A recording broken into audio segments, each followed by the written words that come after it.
So let's finish off what we started last time. I think we got up to Pascal's triangle, right? So a Pascal's triangle is an arrangement of numbers such that uh, each number is the sum of the numbers above it to the right and to the left, like the closest numbers above it to the right and to the left.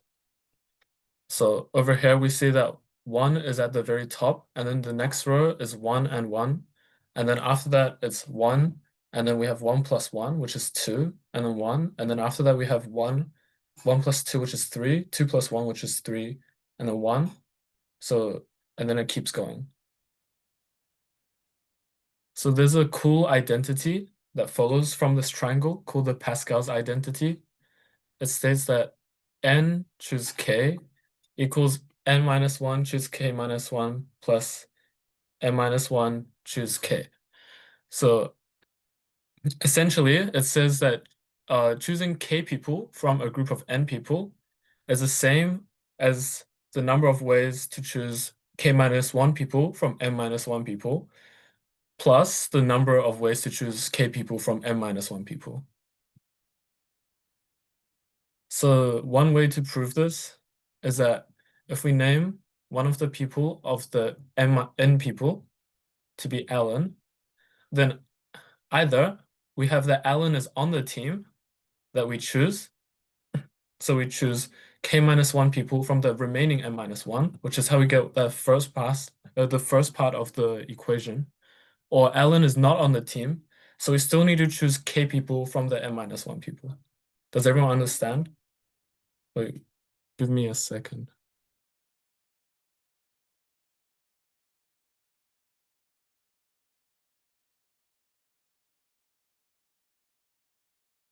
Does everyone understand? Can you tell me in the chat?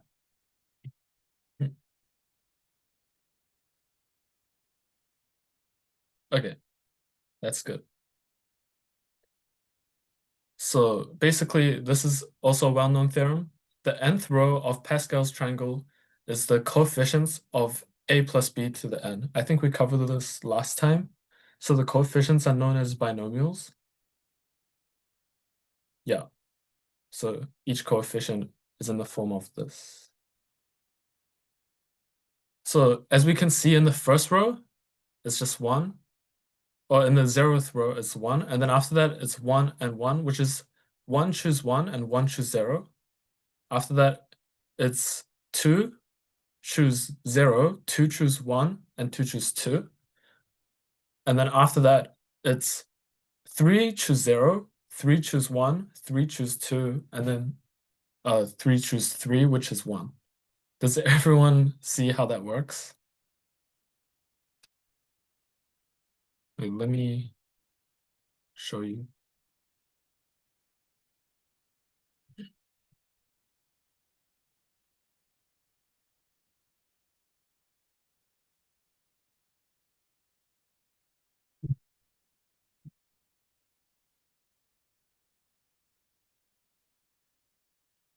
So basically, if we look at the top row, it's called the 0th row. So it's just 1, right? I can't remember if this works, but it should be just 1 choose 0. Or 0 choose 0. I forgot if that's a number. And then after that, we have 1 and 1 again, right? So over here, this one would be the same thing as 1 choose 0. 0, like we choose nothing from a group of 1 person. And then after that, it's 1 choose 1, because there's only one way to choose 1 person from a group of 1 people. And after that, it's 1 2 1. Over here, this one is 2 choose 0, because if we choose no one from a group of 2 people, there's only one way to do that. The next one is 2 choose 1, because there's 2 ways to choose 1 person from a group of 2 people. And then after that, it's 2 choose 2, because we just choose everyone. And then if we keep going, it's 3 choose 0, 3 choose 1, 3 choose 2, and 3 choose 3. And then we can keep going forever. So does anyone know how to prove that? Oh, I already wrote it.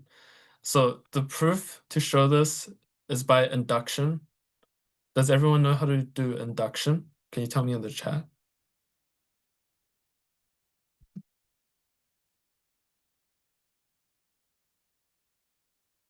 Can someone tell me in the chat if you know how to do induction?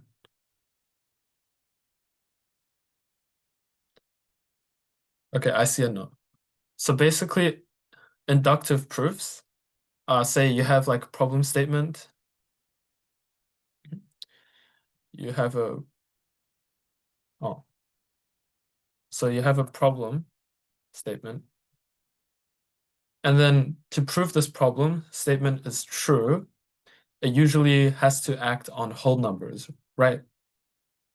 So problem usually involves only whole numbers. And because it only uses whole numbers, this doesn't apply to every single problem that uses whole numbers, but most of them should work by induction.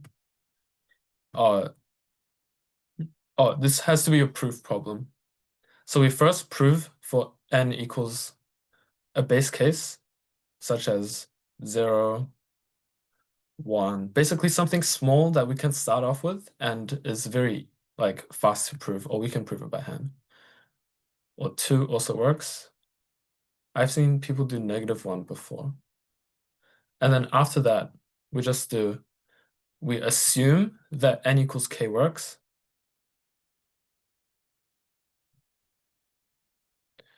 And then from this statement, we try to prove that n equals k plus 1 works.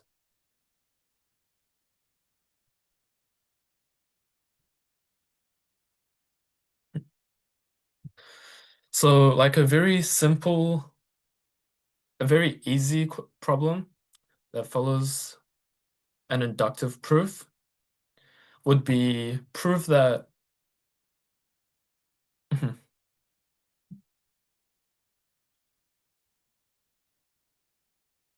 uh 2 to the 0 plus 2 to the 1 plus 2 to the 2 plus dot dot dot plus 2 to the n equals 2 to the n plus 1 minus 1.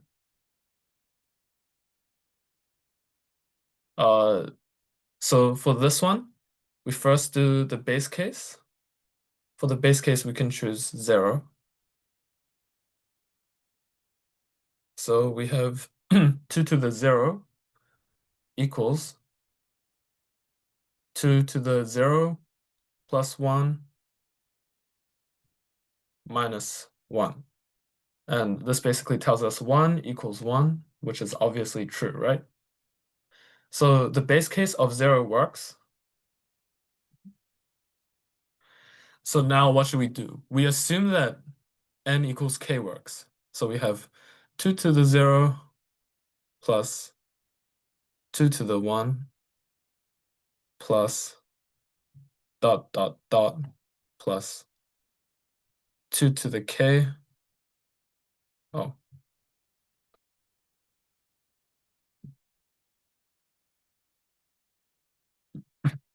equals 2 to the k plus 1 minus 1. So we just assume that this is true. We don't actually know if it is true at this point, but we just assume because we want to use this statement to prove the next one.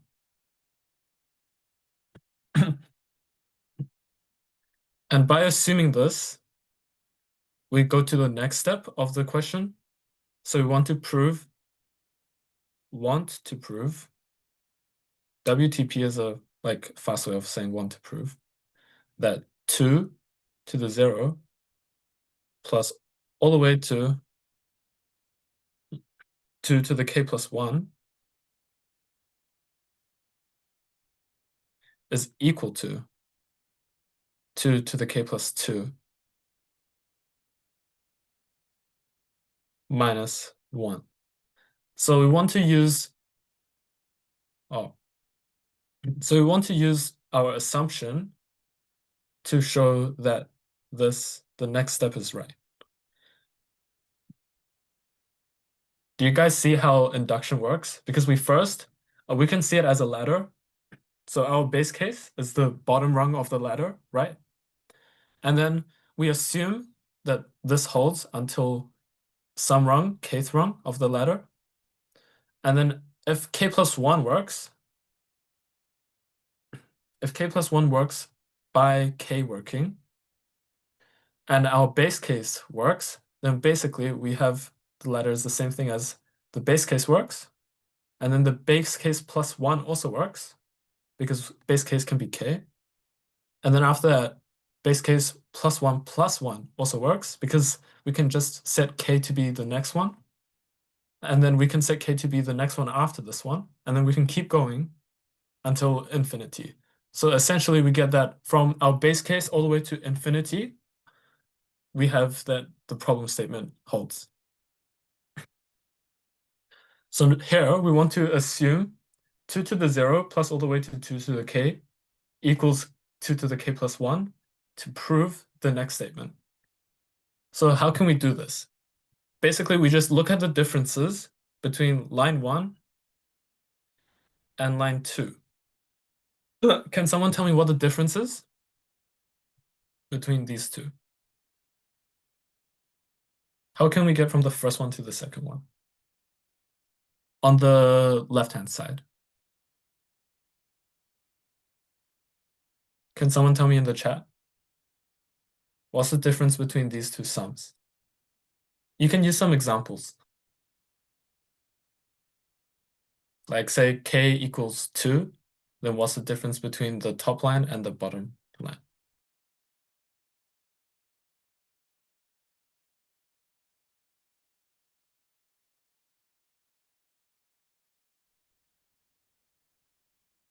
So basically the difference between the top line and the bottom line is that the top line is 2 to the 0 plus all the way to 2 to the k, and the bottom line is 2 to the 0 plus all the way to 2 to the k, and then you add another 2 to the k plus 1. So to make up for this difference, we just add 2 to the k plus 1 to our assumption. So now we have 2 to the 0 plus dot dot dot plus 2 to the k, and then we add the 2 to the k plus 1 so that both sides, top and bottom expressions are equal. And then because we add it on the left-hand side, we also have to add it on the right-hand side. So over here we have 2 to the k plus 1 minus 1 plus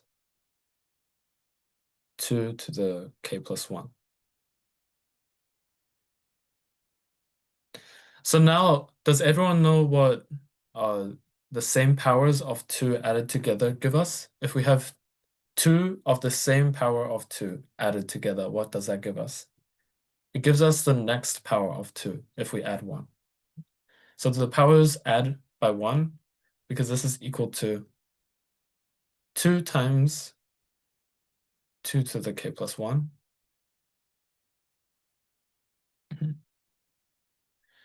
minus 1, and this is equal to 2 to the k plus 2 minus 1.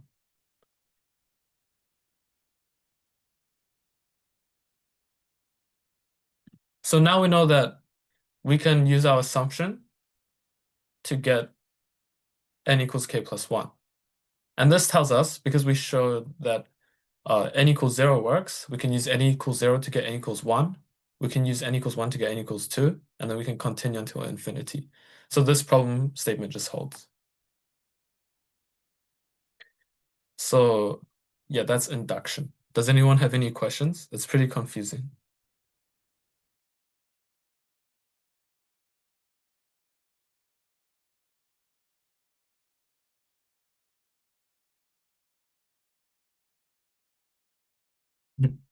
Okay, let's just go back to Pascal's triangle. So basically here we use induction as well. Our base case is n equals 0. For the 0th row, we have 1, right? then if we have a plus b to the power of 0, that's just 1 as well, right? We know that a plus b to the 0 equals 1, right? Because it's just a plus b divided by a plus b. So our base case holds, and our inductive assumption is that now we assume row m is true.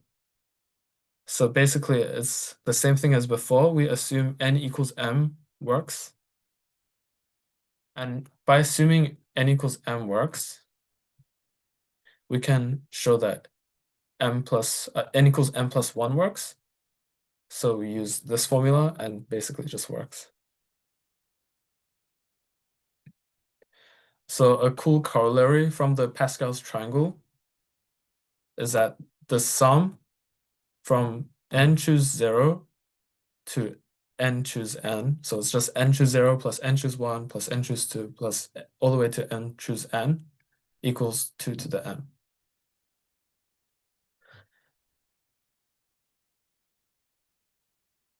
Because can anyone tell me why this works using the Pascal's triangle?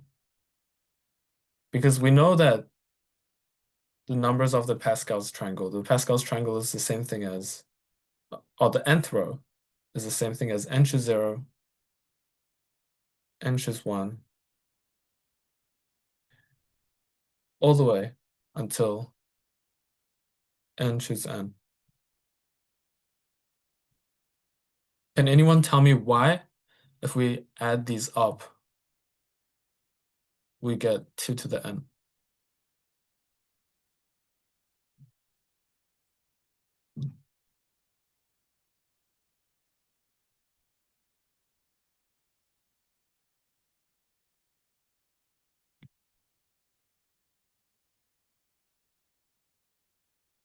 So we have to remember what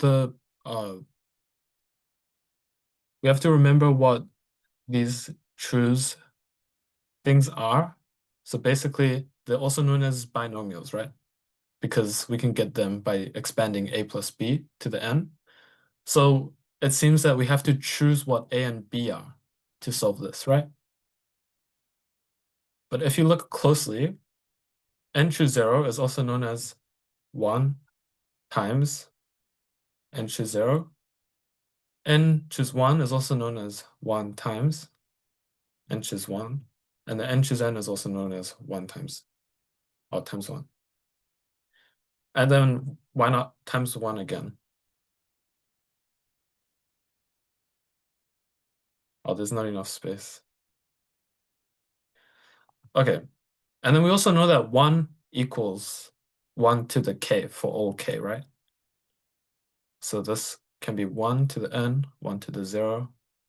This can be 1 to the n minus 1, 1 to the 1. And then this one is 1 to the 0, 1 to the n. And this basically just gives us 1 plus 1 to the power of n. And this is the same thing as, this is the same thing as 2 to the n, right?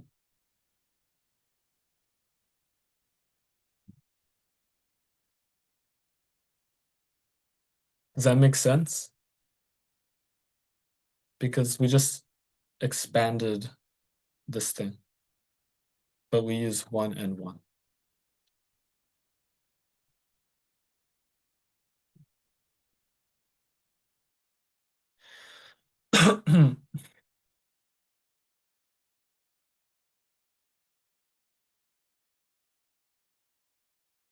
Can someone tell me if it makes sense or not? I can explain this in a different way, I think.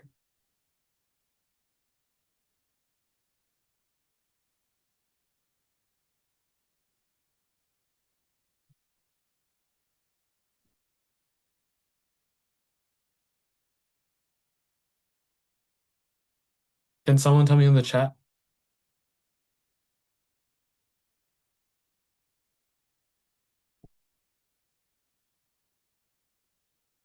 Okay, no one's telling me in the chat, so I'll just explain it in the different way anyways. So basically, we have n choose 0 n choose 1, and then dot dot dot, n choose n, right?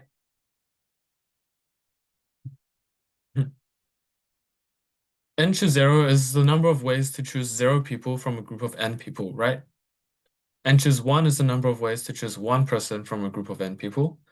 And n choose n is the number of ways to choose n people from a group of n people. Right.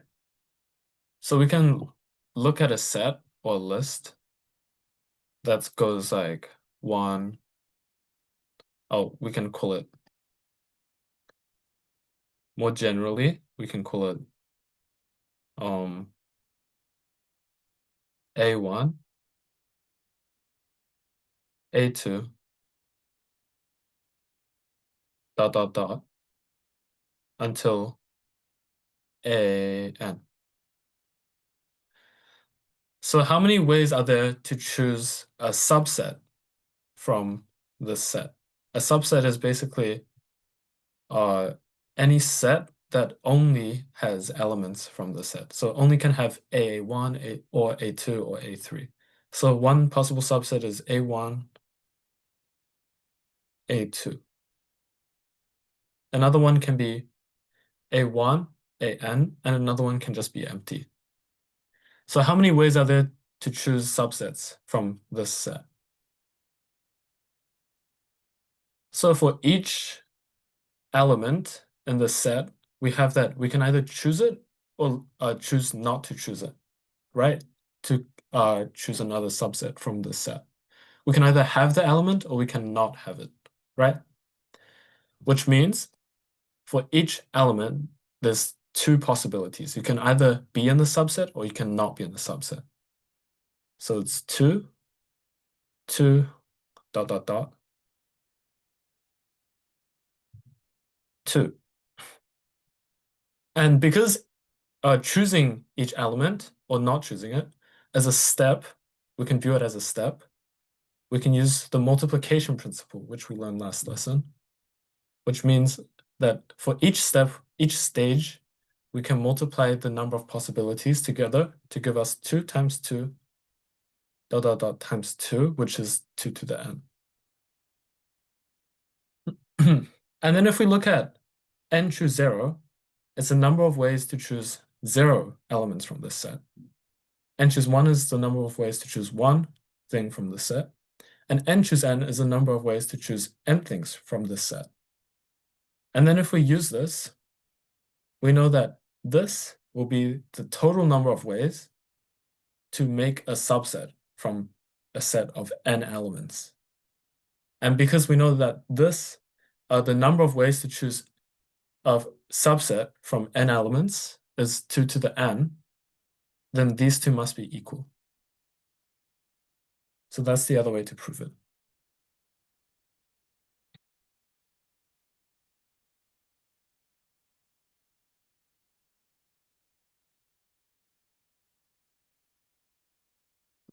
So this is another famous identity from the Pascal's triangle, but it's a bit advanced. It's a bit like annoying to deal with.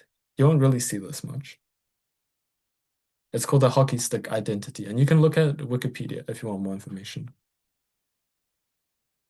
And then this one is basically the second element of the n plus 1th row is the nth triangular number. Because we know the second element is just, oh, actually it might be the third element. It's just n choose 2, right? And this is equal to n factorial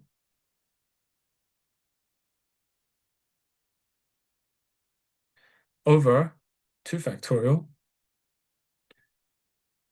times n minus, oh,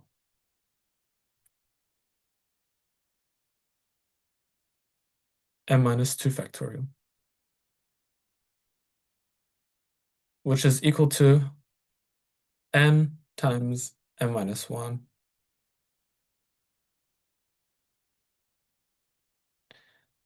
divided by 2 times 1. And then we know the nth triangular number is just n minus 1 times Oh, n plus 1 times n divided by 2. And this is for the nth row, right? So if we look at n plus 1th row, it's just n plus 1 and n plus 1 minus 1, which is n. So that just works. Okay, now let's move on with the stuff we'll cover today. So today we'll be covering counting with conditions. And let's start off with a recap. How many ways are there to choose 3 people out of 6? I'll give you guys half a minute to do this question.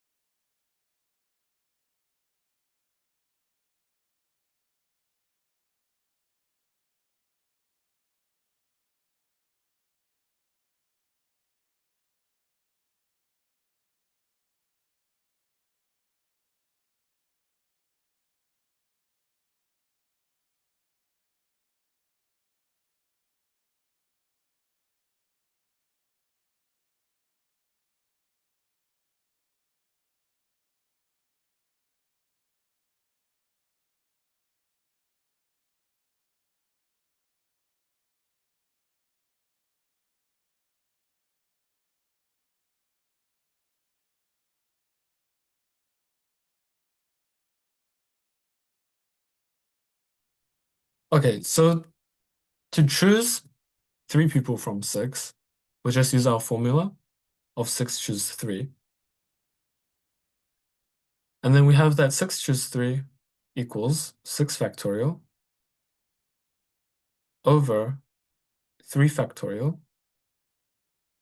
right?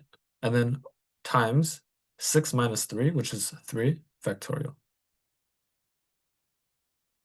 Because when we choose people, we don't care about the order of how we choose them. We just care about the end result, right?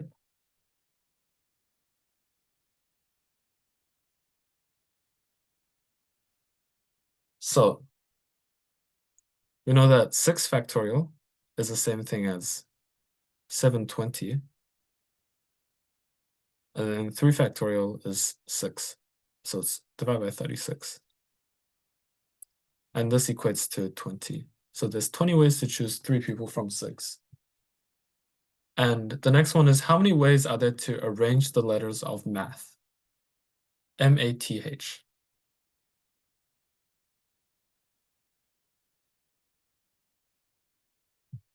I'll give you guys 10 seconds to do this one.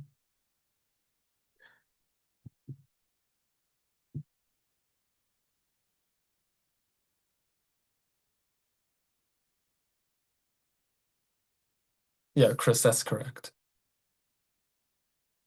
So basically, we can just view our rearrangement as 4 slots, right?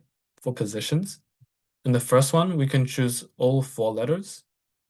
So there's 4 ways to choose the first one. The second one, we've already used the up one of our letters, so we only have 3 left. The next one, we've already used up 2 of our letters, so we only have 2 left. And then the last one, we've used 3 of our letters, so there's only 1 letter left. So it's 4 times 3 times 2 times 1. And this is the same thing as 24.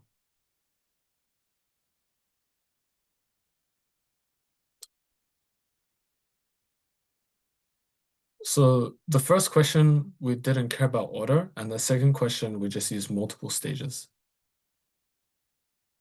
Okay, how many ways are there to arrange the letters of math if M is the first letter?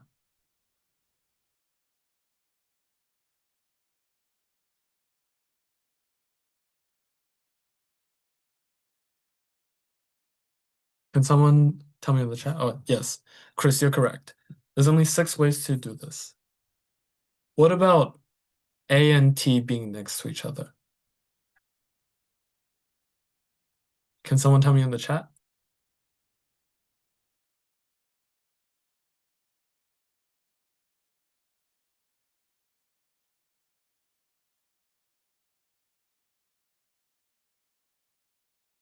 Not quite.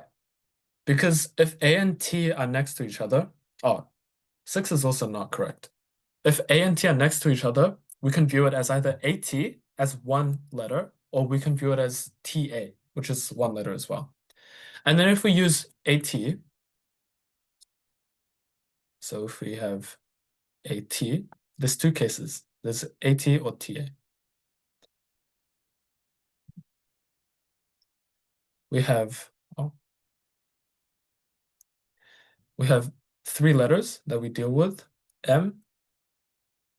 Three objects we deal with. M, AT, and H. And the other one is M, TA, and H.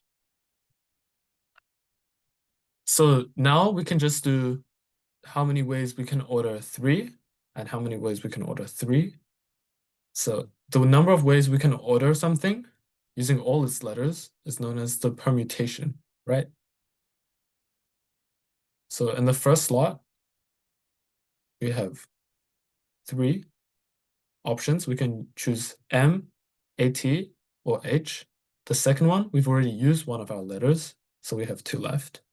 And the last one, we can only use 1. So it's 3 times 2 times 1 for AT.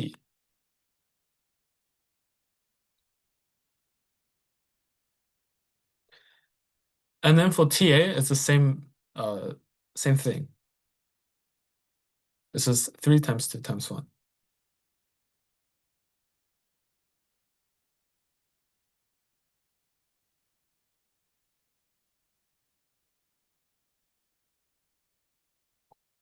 And then this equals 6. This equals 6.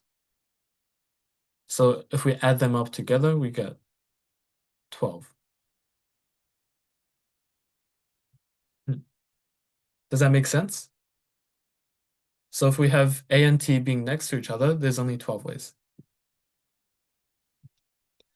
Okay, what about if A and T were not next to each other?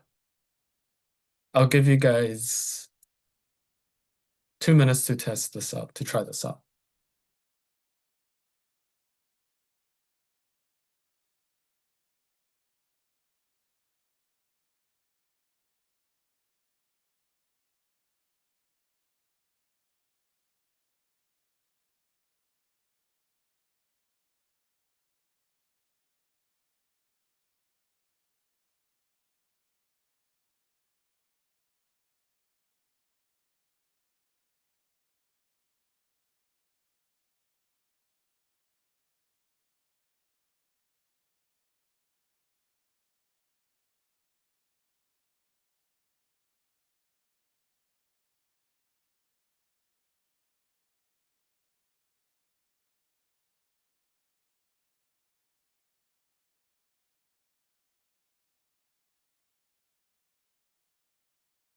Yeah, Chris, you're correct.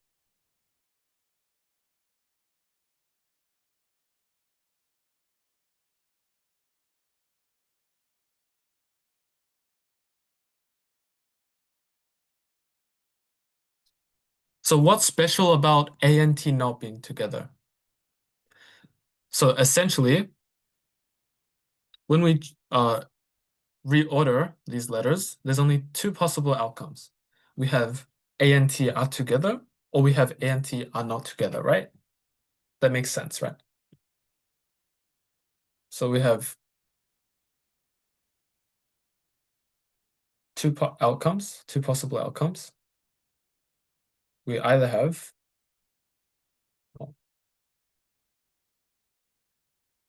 A, T together, or we have A, T not together. So how's this relevant? This means that no matter how we choose to order our word, there's only 2 possible outcomes every time we order it, right? We have A and T together, or we have A and T not together. And there's no third option, right? So basically, we must have that the number of ways to order A and T together plus the number of ways to order A and T not together is the same way as the total number of ways to order math, right? And the number of ways to order A and T together is 12. So the number of ways to order A and T not together is 24 subtracting 12, which is 12.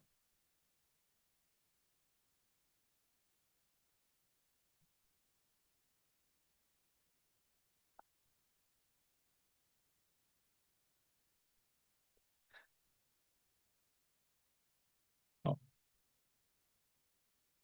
So can you think of any other conditions that may pop up when we have conditional counting?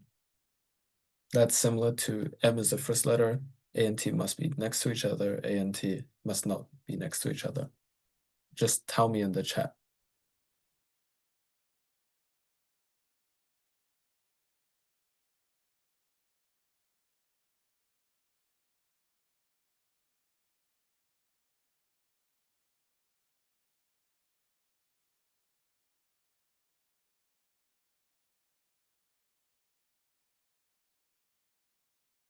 Yeah, T has to be before H is another possible condition.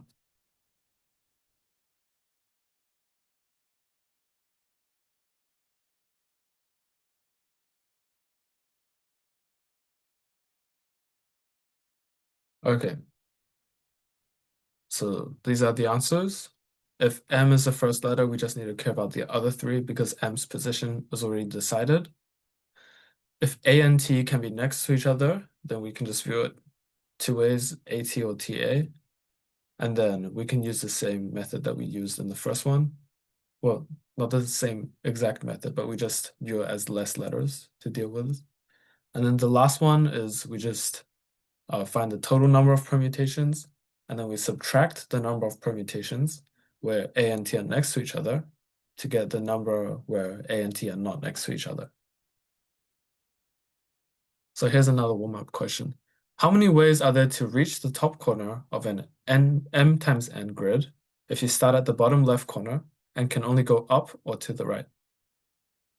I'll give you guys 2.5 minutes.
So we can use the method called stars and bars that we covered last time on combinatorics. Basically, we have, oh, we don't even need stars and bars. Let's say we have m equals, this is just an example. This is not the actual proof. We can have m equals 3, n equals 4. So we have a 3 by 4 grid.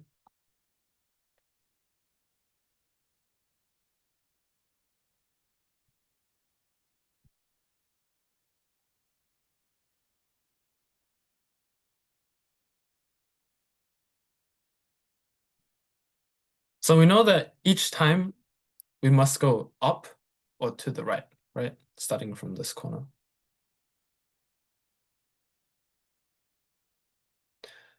And we know that when we get to this corner, how many times would we have gone up?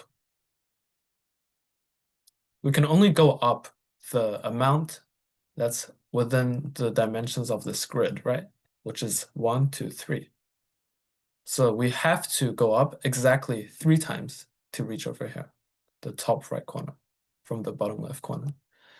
And the number of times we went right has to be exactly 4, right? Because this is the dimension of the grid. Because if we go more than 4 times to the right, then we'll be outside of the grid. And if we go more than 3 times up, we'll be outside of the grid. And if we go less than 3 times up, we'll be somewhere that's not this place. It might be over here. And then if we go less than 4 times to the right, then we might be over here. It might be over here. So we won't be at this corner unless we go exactly 3 times up and exactly 4 times to the right. But we don't know which order that we go up or to the right? That's the main question of this problem. So we know that we have to have 4 up, 4 to the right at some given point, or 3 up at some point. So this basically makes us have only 7 steps, right?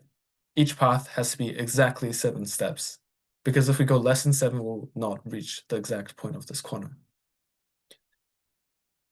So if we want to choose where we put, we can have the 7 steps at 7 positions. If we want to choose where we put our ups, then we can just leave the empty spaces for our rights, right? And how many ways can we place our ups within the 7 empty positions? Can someone tell me in the chat? You don't need to tell me like the exact number, just tell me what choose what.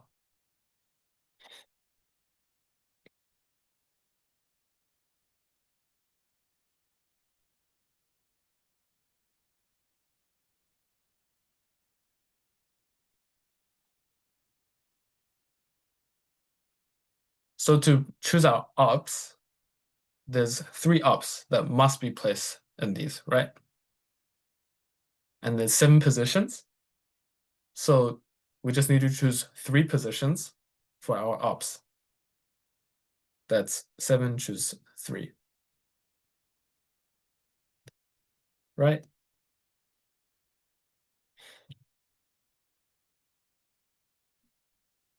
But what's 7 in relation to 3 and 4?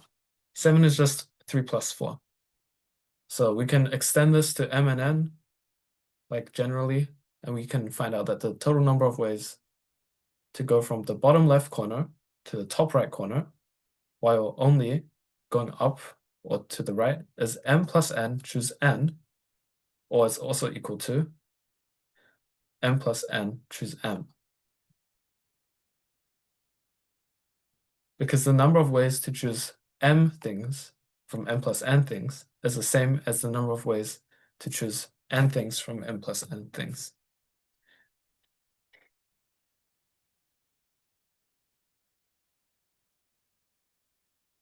Yeah. So now we'll go to conditional counting. Oh wait, no, there's another method to count this that you might use in math competitions. It's a pretty cool method.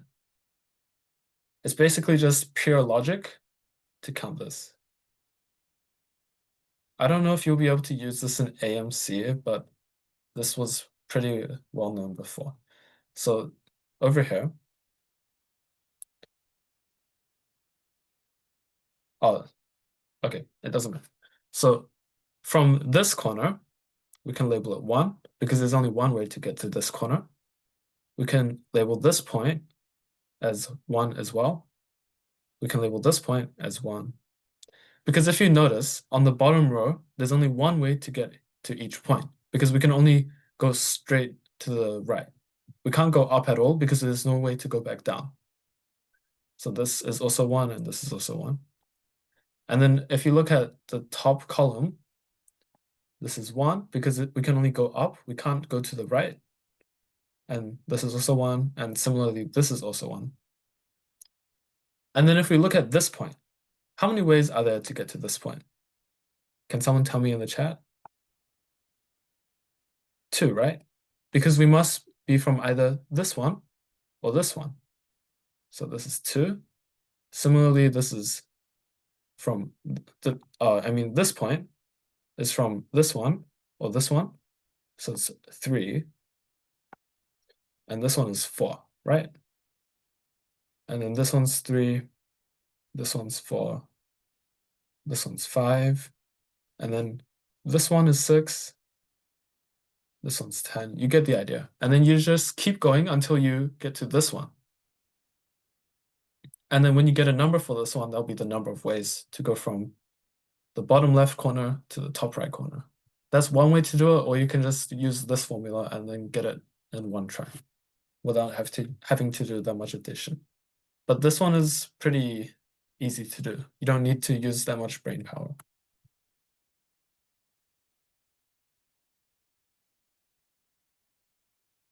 So conditions in counting are constraints that arise in problems. They're basically restrictions that we must follow when we do a problem. And in an Olympiad, almost every single counting problem has some kind of condition. And almost every single counting problem, there's like no way to count freely, and we must obey their conditions, basically.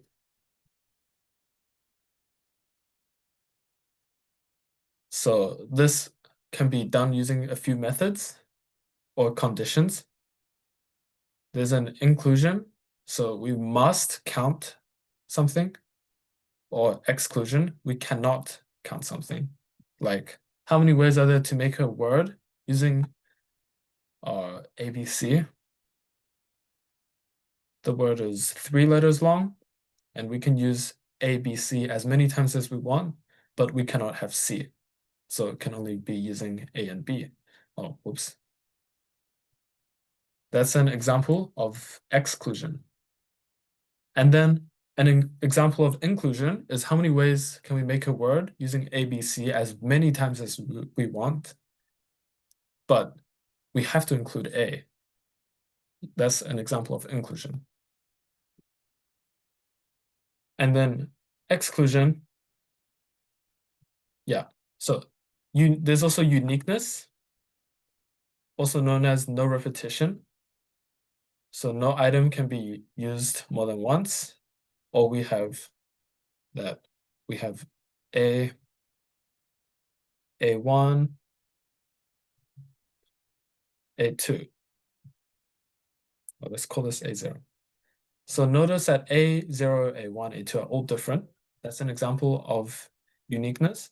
But then this uniqueness can be broken if we can use A1 more than once. So in our word, we might have A1, A1, or A0. So A1 is not unique anymore. So it doesn't fulfill the no repetition. And then there's also fixed position, such as how many ways can we rearrange the letters of math if M is the first letter, right? And there's also relative position, like T going before H when we rearrange the letters of math. There's also adjacency, like A and B are next to each other. There's parity and modular constraints. You might have learned this in number theory. So it's like odd numbers, even numbers, multiples of 3, multiples of 4, sum of digits, that stuff. But in Olympiad and most problem solving, it just has to go up to odd and even, and sometimes powers of 3 or multiples of 3. And then there's also total sum and product limits, like x plus y must be less than or equal to 5, or x plus y must be equal to 5. There's also symmetry and geometry. Like we can put this on a vertex of a square or pentagon, and then when we flip it, it has the same order. So now we'll get to methods to solve these conditions. The first method that's pretty common is complementary counting. Does anyone know what a complement is? A complement of a set. So if I have uh, all positive whole numbers, what is the complement of that set with respect to all positive? Oh, wait, no. What is the complement of the set of all positive whole even numbers with respect to the set of all positive whole numbers?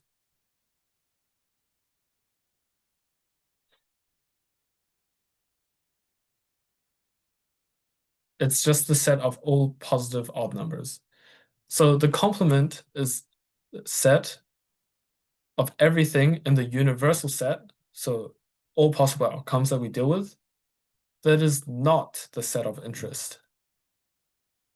So if we take the universal set of all natural numbers, positive integers, the complement of the set of even numbers is the set of odd numbers, right? Because that's everything else that's not an even number.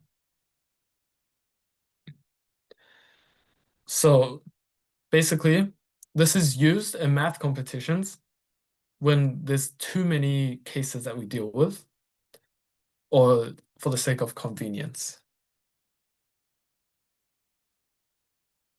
So if we have at least, if we include a at least, I don't know, at least one time in the word math, where we can use each letter as many times as we want, we can include a one time, we can include a two times, we can include a three times, and we can include a four times. And that would give us four different cases to deal with, right? That takes a lot of time, so we can just take the complement. So basically, if we have a universal set, which is the set of all outcomes that we are dealing with, and we have the set that we are interested in, which is A, and the slide before it was the even numbers, then the complement of set A is known as A dash, or it can be AC with C superscript, I think. Wait. Um, Somewhere here.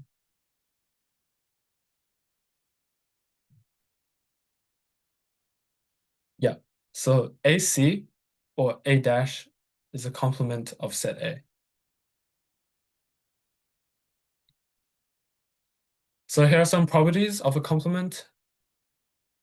Uh, Combining the set that we're dealing with or we're interested in with its complement will give us the universal set, right? So before we were looking at which one was it? We were looking at A and T being together and A and T being not together. So A and T being together might be our set of interest. So A and T not being together is the complement of A and T being together because it's every other option that we're dealing with. And the universal set will be all possible outcomes of words that we get by rearranging the letters of MATH. So can someone tell me what is the complement of A and T not being together? Can you tell me in the chat?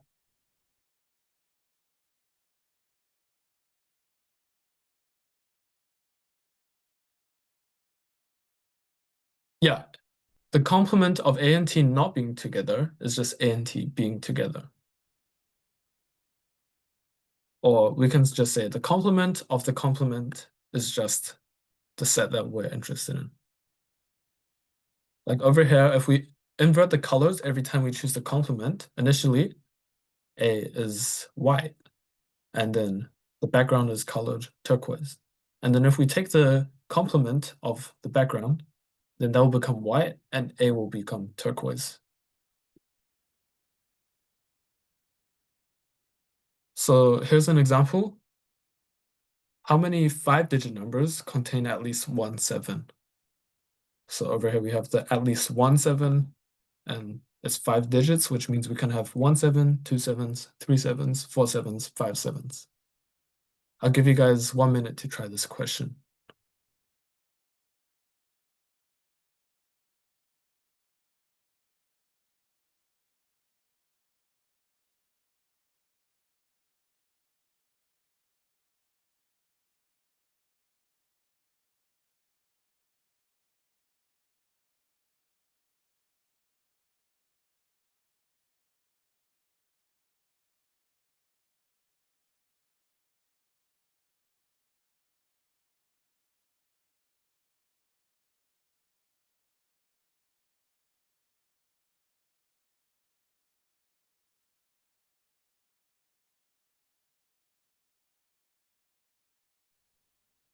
So what's special about containing at least 1 7?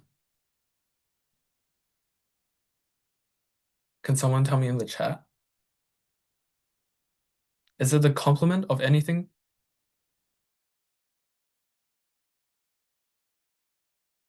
What's the complement of all 5-digit numbers containing at least 1 7 with respect to the universal set of all 5-digit numbers?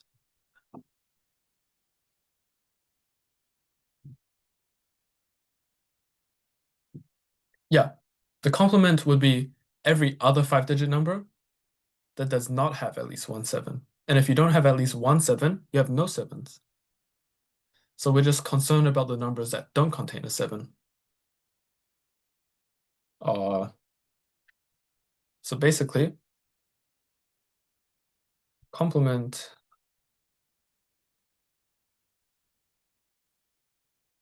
of at least 1 7, no sevens. And then how do we find the number of 5-digit numbers that don't contain sevens? Originally, we have 5 empty slots, right? And then in each slot, in the first one, we can have 1 through 9. This is initially, because there's no 0. And then the next one, we can have 0 through 9. And then after that, we can still have 0 through 9. Right? Because for 5-digit numbers, you can't have 0 as the first digit. But then now, we want to look at which 5-digit numbers have no sevens. So now we have 1 through 6, and then we have 8 and 9. Oh, that's not written well. And then after that, we have 0 through 6, and then we have 8 and 9 for each of these digits, and this one is for this first digit. So how many possibilities are there for the first digit? Can someone tell me in the chat?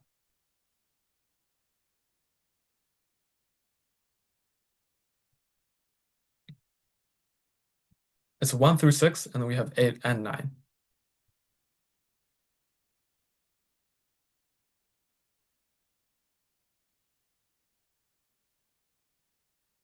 Yeah, there's 8 numbers. So it's 8. And then for each of these ones, how many possibilities are there? There's 9, right?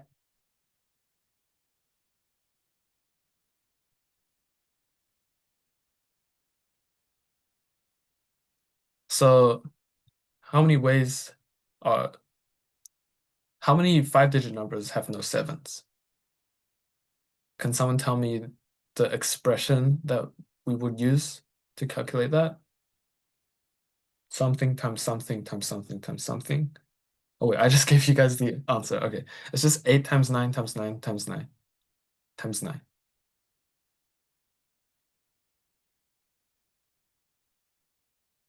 or 8 times 9 to the 4.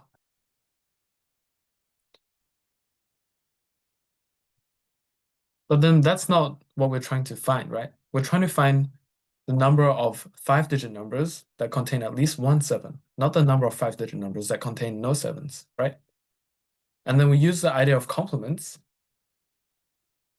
And then if we look at this, A dash is just U kind of minus A, right? Does that make sense?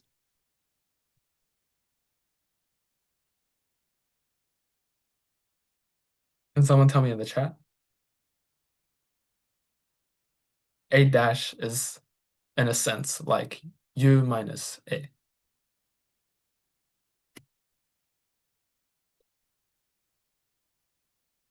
You can just look at the shaded regions.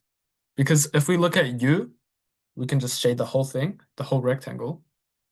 But then if we take away A, the circle from the shaded rectangle, the shaded region we have left is A dash.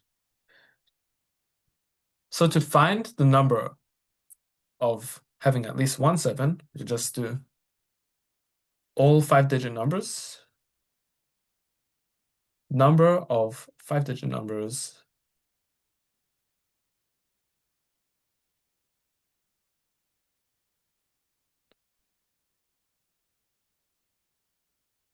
minus no 7s.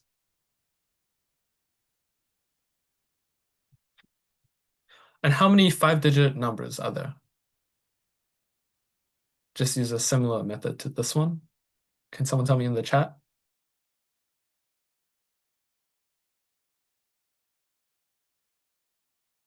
Yeah, there's 9 times 10 to the 4. So the number of 5-digit numbers with at least one 7 is 9 times 10 to the 4. Oh, that looks like 16. Minus 8 times 9 to the 4.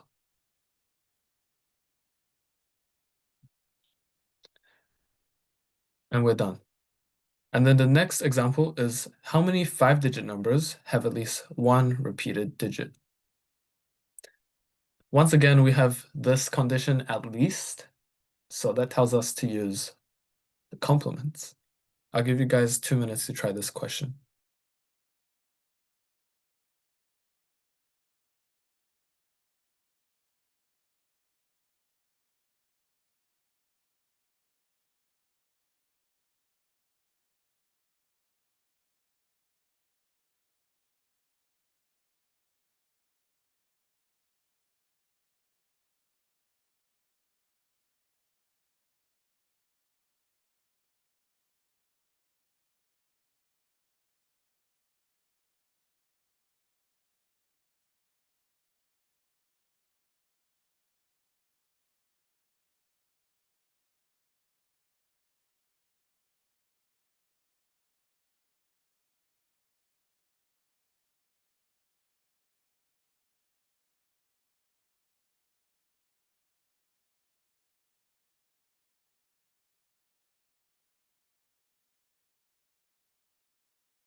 Chris, is there a typo? Or is that your actual answer?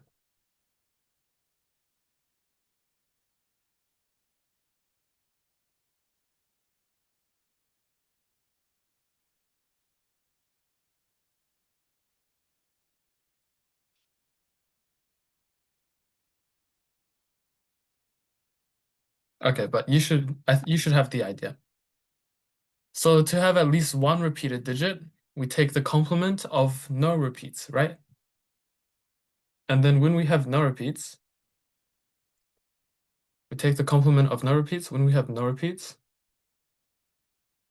we have how many options for the first digit?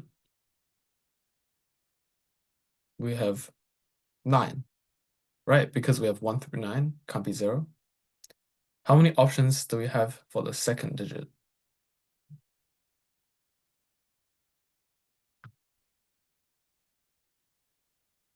9, right?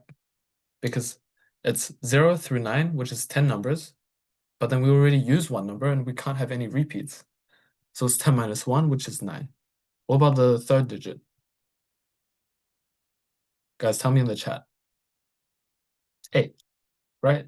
Because we have 10 digits, but then we've used 2 of our digits and we can't repeat. And then what about the fourth digit? 7, because we've used 3 of our 10 digits. And then the last one is 6. So if we have no repeats, there's 9 squared times 8 times 7 times 6 times 7 times 6. That's the number of ways of 5-digit numbers that have no repeats. So to find at least one repeat, we just take the complement of this. So what's the universal set? It's all 5-digit numbers, right? And that's just 9 times 10 to the 4. So the complement of no repeats, or at least one repeated digit, is 9 times 10 to the 4 minus 9 squared times 8 times 7 times 6. And that's the answer.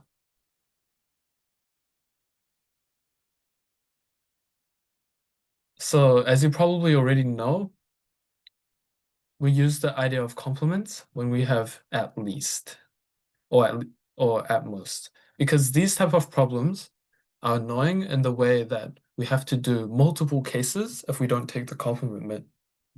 So we might have to do 1, 2, 3, 4, all the way up to like 10. But if we take the complement, we can just do 0 and then we're done. So without using complements, we would have to split at least 1 7 into 1 7, 2 7, 3 7, 4 7s, and 5 7s. That would take probably like 3 minutes or 2 minutes. But then if we just take the complement of at least 1 7, which is no 7s, that'll take like half a minute, and then we just subtract it from the universal set or all 5-digit numbers. So now we'll do counting with casework. Here's a warm-up. How many sets of 2 or more consecutive positive integers have a sum of 15? Oh, that's not really casework, but yeah. I'll give you guys 10 seconds to do this.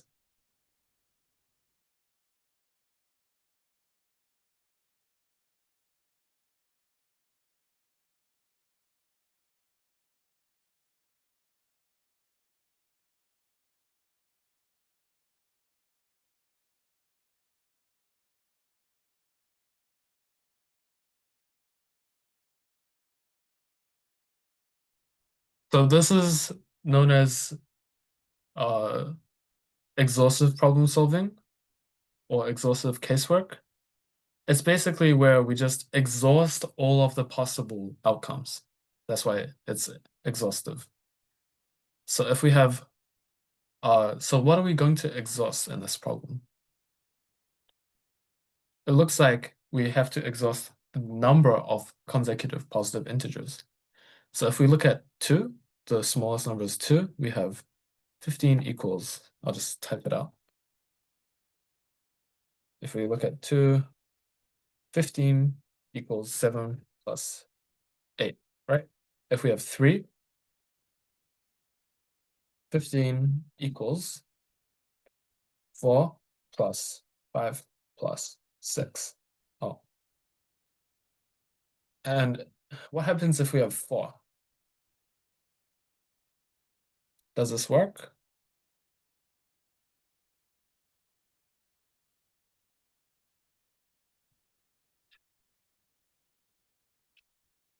Yeah, it does not work.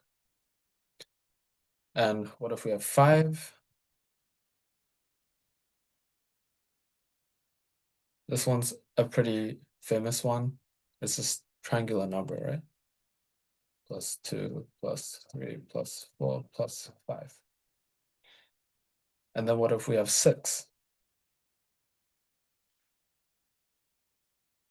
Does 6 work? No, 6 doesn't work, right? Because 1 plus 2 plus 3 plus 4 plus 5 is already the largest, is already the smallest possible case for positive integers, right?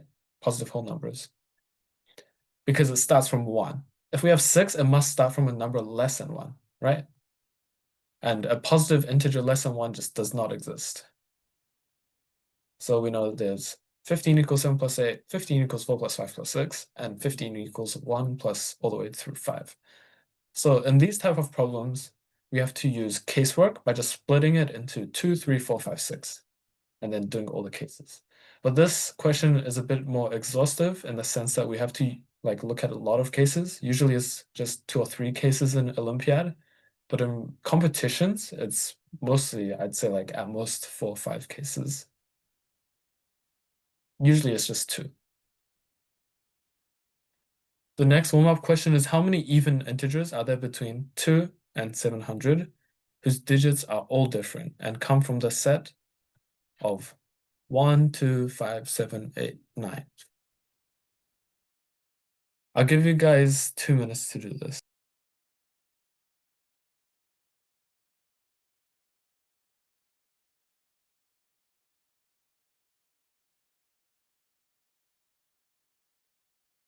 As a hint, you don't actually need to use casework for this question. It's probably easier to just use multiplication principle.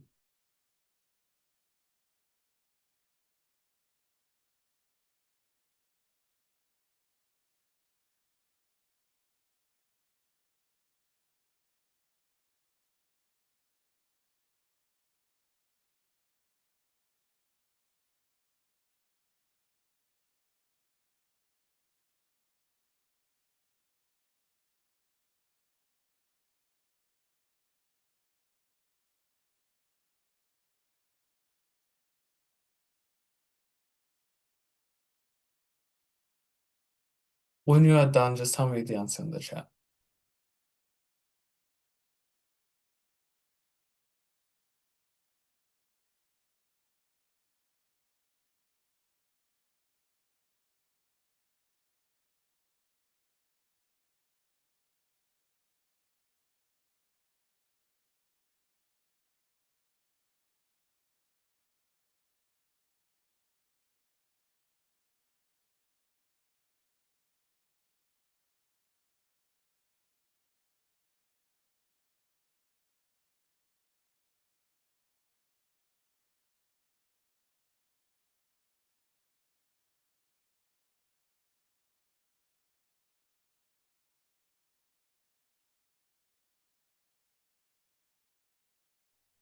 So, wait, we're looking at 200 to 700. So it can't be less than 200. Let's call it large X. And it can't be over 700.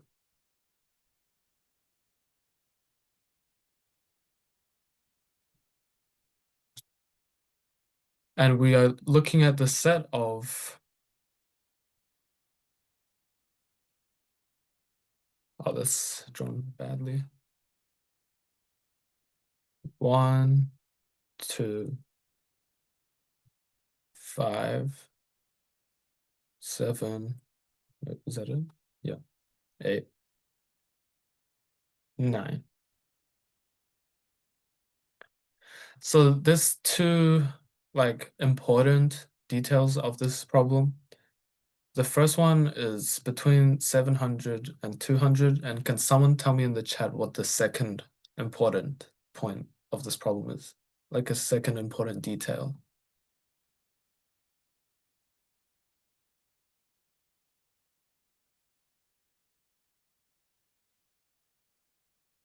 It's in the problem statement. Yeah, even integer. What's special about even integers? Can someone tell me?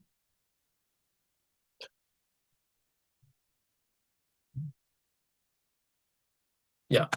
For even, we need to look at the last digit.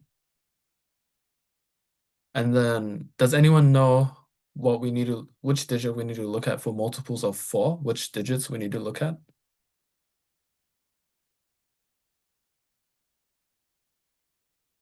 This is a number theory trick. Which digits do we look at for multiples of 4?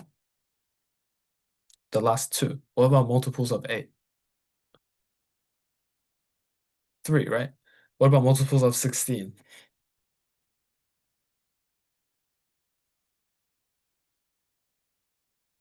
For multiples of 16, we just look at the last 4. That's because for 2 to the k, from the kth digit onwards, like k plus 1th digit onwards, it's like some large number times 10 to the k. So if we take 2 to the 2, which is 4, then if we have 1, 2, 3, 5, 2, 4, this section is the k plus 1th digit onwards, right? It's a third digit onwards. We have, counting from the right-hand side. This is just 1, 2, 3, 5, 0, 0. Or we can turn this into 1, 2, 3, 5 times 10 to the 2. But what is 10? 10 is 2 times 5, right? So 1, 2, 3, 5 times 10 to the 2 equals 1, 2, 3, 5.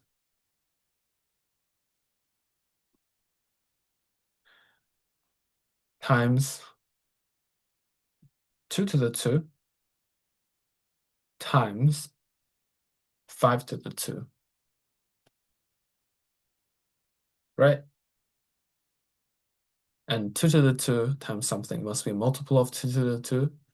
And similarly, we can use the same idea for k, and then we just need to look at the last k digits, or k digits from the right.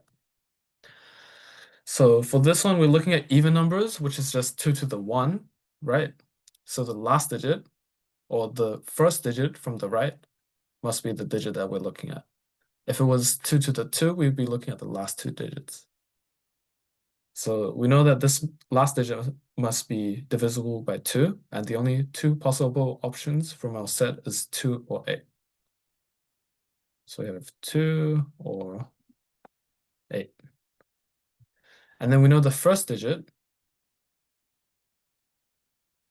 has to be between 200 and 700. Notice how 0 is not an option. Oh, it's just 3-digit numbers. Whoops. Notice how 0 is not an option, right? Which means it must be, if 0 is not an option in our list, then we just have to be less than 700, and we have to be strictly greater than 200.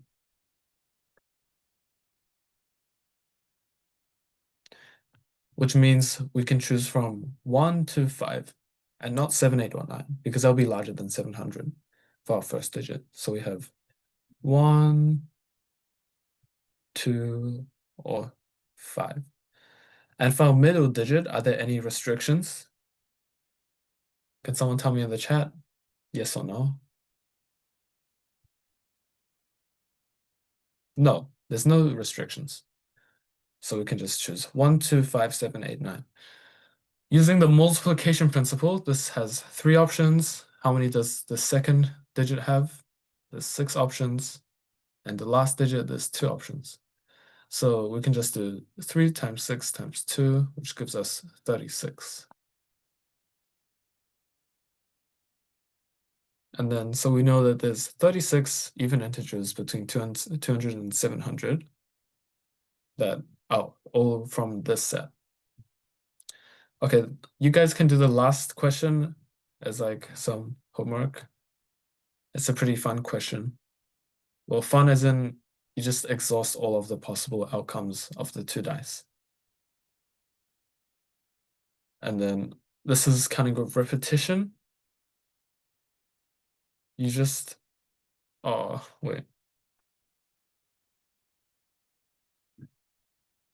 Wait, when does this class end again? It ends at 7:30, right?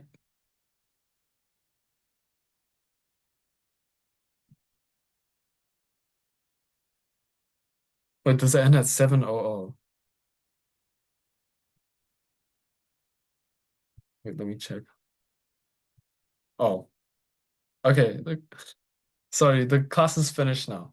But you guys can look over the slides in your spare time. I thought the class would have lasted 90 minutes, but I think I made too many slides anyways. So basically, the most important one that you guys should have a look at is just, I'd say probably just counting with casework. Do the handout questions. Those have lots of casework. And then you guys can try principle of inclusion exclusion if you're like very confident in this stuff. But it's still like very annoying to like get your head wrapped around. It's very confusing. If you want to learn some set theory, I put some set theory basics in here. And yeah. Does anyone have any questions?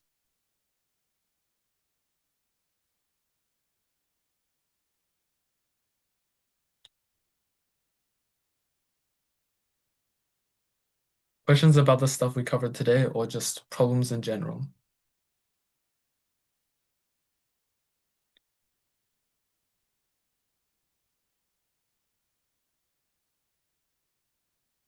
Oh, the mirror board. It's the same link as last time, I think. I'll just put the link into the chat. Oh,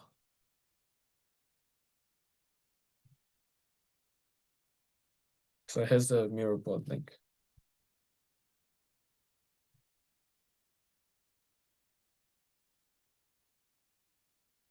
Does anyone else have any questions?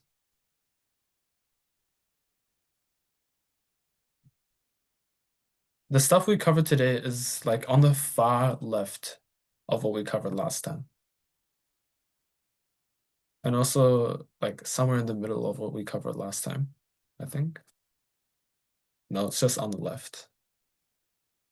So you'll see the like the warm-up stuff we did at the start. And then if we keep going left, there's the stuff we covered.